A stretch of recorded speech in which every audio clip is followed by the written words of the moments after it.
You spend 40 years sitting at a desk working for others, trading your most prime hours of your age for a promise. The promise of a golden future, a distant horizon where you are finally free. You envision endless days of happiness, travel, and pursuing passions long deferred. But when that day arrives, when the final email is sent and the last meeting adjourned, the freedom you've chased can feel somewhat hollow. The cage was the work, the routine, the daily grind. Yet, you realize the door was always unlocked, always open. This isn't about escaping work. It's about understanding why we build these invisible prisons, and how to dismantle them. Not in 40 years, but today. Your brain possesses a sophisticated yet often counterproductive delay discounting system. This internal mechanism dictates how you value rewards based on their proximity in time. At its core, it's a constant battle between two powerful forces: your prefrontal cortex and your limbic system. The prefrontal cortex, located right behind your forehead, acts as your personal CEO. It's responsible for executive functions like planning, rational decision-making, and long-term goal setting. It can envision that comfortable retirement, the future freedom, and the financial security that decades of work promise. It's the part of you that says, work hard now, enjoy later. However, this rational CEO is constantly battling the more ancient and impulsive limbic system, often referred to as your immediate reward monkey. This part of the brain, including structures like the amygdala and hippocampus, crave instant gratification. It's wired for survival and immediate pleasure, making it difficult to resist a present reward, even if a larger, better reward awaits in the future. This neurological tug-of-war is precisely why you might choose to scroll through social media now instead of working on that important project due next week. Or why a small, immediate bonus feels more tangible than a distant pension plan. Research by neuroscientists like Dr. George Ainsley has extensively documented this phenomenon of hyperbolic discounting, where the subjective value of a reward decreases disproportionately as its delay increases. A reward available today is often perceived as far more valuable than the exact same reward available a year from now, even if logically, the future reward is guaranteed. This isn't a flaw in your character. It's a fundamental aspect of human neurobiology. Your brain is literally wired to overvalue the present and undervalue the future, creating a powerful bias against deferring gratification. This internal conflict makes you consistently prioritize immediate comfort or small pleasures over the monumental but distant freedom of retirement. It's a neurological battle for your own life, and often the immediate reward monkey wins. To understand why we struggle with immediate freedom, we must look back at our evolutionary past. For our ancestors, the ability to delay gratification was not a virtue. It was a matter of survival. Imagine a hunter-gatherer society. Resources were scarce and unpredictable. Hoarding food during times of plenty, saving seeds for the next planting season, or meticulously crafting tools for future hunts were not optional behaviors. They were essential strategies that determined who lived and who perished. Delaying the immediate consumption of a berry patch meant having sustenance during a harsh winter. This ancient software, deeply ingrained in our biology, rewarded foresight and patience. It taught us that sacrificing present comfort for future security was the path to survival. This inherent drive to accumulate and defer is brilliantly explored by evolutionary psychologists like Dr. Daniel Kahneman and Dr. Amos Tversky in their work on prospect theory, which, while not directly about evolutionary origins, highlights our cognitive biases towards loss aversion and valuing certain gains. Our brains evolved to be excellent long-term planners for survival in a harsh, unpredictable environment. The winter was a literal threat, and preparing for it meant delaying immediate pleasure. This made perfect sense when life expectancy was short and resources were genuinely limited. However, this ancient software is now running on a vastly different operating system: the modern world. We live in an era of unprecedented abundance, where food is readily available, shelter is largely secure, and immediate threats are far less common. Yet our ingrained instinct to hoard and delay persists. The winter is no longer a literal famine. It has been transmuted into a symbolic retirement, a distant financial goal, or a future state of perfect readiness. We continue to run a survival script in a world that no longer demands such extreme deferral. We are constantly told to save for retirement, invest for the future, and work hard now for a payoff decades away. This societal narrative perfectly aligns with our ancient programming, reinforcing the idea that true freedom is always just out of reach, perpetually in the future. It's a powerful, almost inescapable loop. What's one thing you've been putting off for a future you? Comment time emoji below and share. The idea that deferred gratification leads to ultimate happiness is deeply ingrained, yet real-world evidence often paints a more complex picture.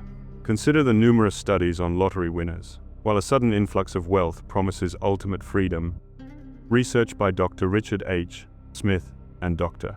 Randy Sansone on the psychological impact of winning the lottery often reveals a surprising trend. Many winners report no significant long-term increase in happiness, and some even experience increased stress, social isolation, and depression. The initial euphoria fades, replaced by a sense of aimlessness or the burden of managing newfound wealth. This phenomenon suggests that simply removing financial constraints does not automatically unlock a fulfilling life. Similarly, the experiences of early retirees, particularly those who leave demanding careers without a clear plan for their newfound time, echo this sentiment. While the initial months might be filled with relief and relaxation, many report a decline in life satisfaction after the novelty wears off. Dr. Robert Butler, a gerontologist, coined the term retirement shock to describe the disorientation and depression some individuals face when they lose the structure, social connections, and sense of purpose that work provided. The very thing they strived for, unfettered freedom, becomes a source of anxiety. The absence of external demands can lead to a vacuum, a feeling of being adrift without a compass. We see this pattern in high achievers who sell their companies for millions, only to find themselves restless and unfulfilled. The drive that propelled them to success, the constant striving and problem-solving, suddenly vanishes. The stories of entrepreneurs like Mark Cuban, who famously continued to work intensely even after becoming a billionaire, illustrate this point. For many, the pursuit itself, the challenge, and the contribution are more intrinsically rewarding than the ultimate arrival at a state of passive leisure. The data consistently points to a clear, if uncomfortable, conclusion. The cage of routine, structure, and purpose, while seemingly restrictive, can also be profoundly comfortable and even essential for well-being. The absence of these perceived constraints can, paradoxically, lead to a different kind of confinement, the confinement of meaninglessness. Here's the uncomfortable truth. The constant striving, the delay of gratification, the very act of pushing freedom into the distant future, serves a hidden, often beneficial purpose. It provides structure. It offers a clear hierarchy of goals. Most importantly, it imbues your life with a sense of purpose. Work, with its deadlines, responsibilities, and challenges, acts as a powerful organizing principle. It dictates your schedule, defines your social circles, and often provides a sense of identity. This isn't to say work is inherently good or bad, but rather to acknowledge its profound psychological role. Consider the concept of flow state, popularized by psychologist Mihaly Csikszentmihalyi. Flow occurs when you are deeply immersed in an activity that is challenging yet achievable, requiring skill and concentration. Work, for many, provides opportunities for flow, offering a sense of engagement and accomplishment that can be deeply satisfying. When this structure is suddenly removed, as in an abrupt retirement without preparation, the void can be terrifying. The chains you perceive as holding you back are, in a strange way, also holding you together. They provide boundaries, direction, and a framework within which to operate. This perspective challenges the conventional wisdom that freedom is simply the absence of constraints. Instead, it suggests that a complete lack of structure can be disorienting, even paralyzing. The human brain, as neuroscientists like Dr. Lisa Feldman Barrett have shown, is a prediction machine, constantly seeking patterns and meaning. When those patterns are disrupted and meaning becomes elusive, anxiety and distress can emerge. The very act of delaying freedom, of having something to work towards, can provide a vital psychological anchor. It's a paradox. The pursuit of freedom often requires a degree of self-imposed constraint. The work, the routine, the future goal, these are not just obstacles to overcome. They are often the very elements that give shape and meaning to your present existence. The terrifying vastness of true unstructured freedom can be a heavier burden than the perceived weight of responsibility. The chains are not holding you back, they are holding you together, providing a scaffold for your identity and daily life. The solution is not to impulsively quit your job or abandon your responsibilities. The solution is to practice what can be called freedom in installments. This is a systematic training program for the life you were promised, but enacted in the here and now. It's about integrating small, deliberate doses of freedom into your current life, rather than waiting for a massive, disorienting dose in the future. The first step is to schedule micro-retirements. This isn't a weekend getaway. It's a dedicated block of time, perhaps one full day every 2 weeks, where you engage in an activity that feels like a slice of your ideal retired life. This could be learning a new skill, spending a day in nature, or working on a passion project. The key is to schedule it, protect it, and treat it as non-negotiable. Next, you must build a second identity outside of your professional life. Your job title is not your entire identity.